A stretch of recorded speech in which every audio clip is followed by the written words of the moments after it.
कधीच नाही चुकणार तुमचे फेवरेट टीव्ही शोज झी5 सोबत, तेही एकदम फ्री। काही गाठी वरनच बांधले गेलेल्या असतात, देवानच बांधलेल्या असतात। तसं या दोघांच्या लग्नाची गाठबी अंबाबाईने बांधलेली असत्या। कशी काय चक्र फिरतात माहित नाही, या दोघांचं लगीनच होतंय। सरकार, अहो राजा राणीचं कधी लग्न होत नसतं, स्वयंवर होत असतो।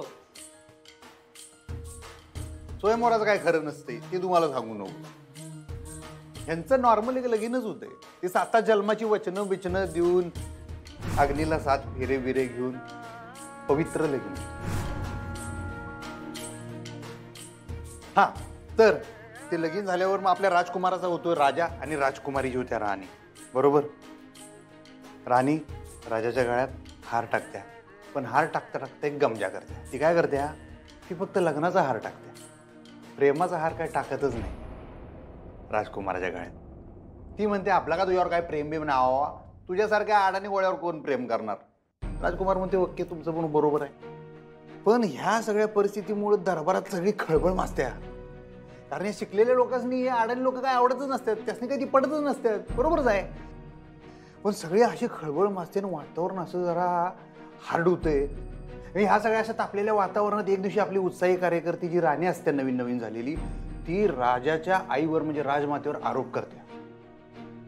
राजमाता सगळं ऐकून घेते शांतपणे, ती चिडत नाही। ती म्हणते ठीक आहे तू माझ्यावर आरोप केलास ठीक आहे, पण तो आरोप जर तू सिद्ध करू शकली नाही तर तू वनवासात निघून जायचं, आणि जर तू सिद्ध केलास तर मी वनवासात निघून जाणार। झालं का? आली का आता पंचायत?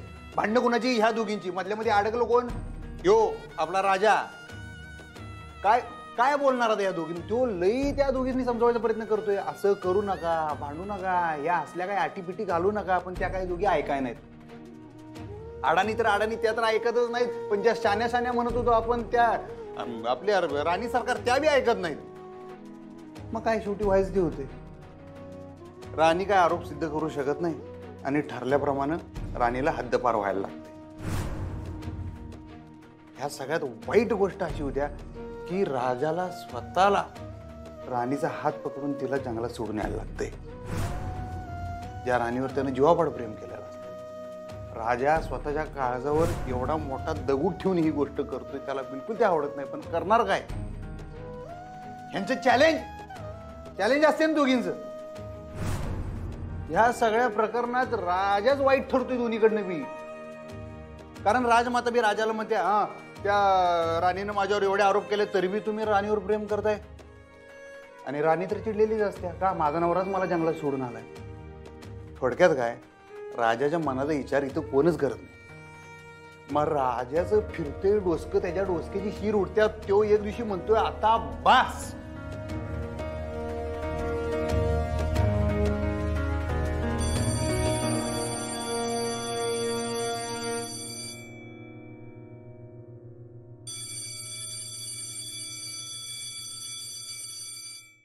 झी5 ॲप डाउनलोड करा आणि पहा सर्व एपिसोड्स एकदम फ्री।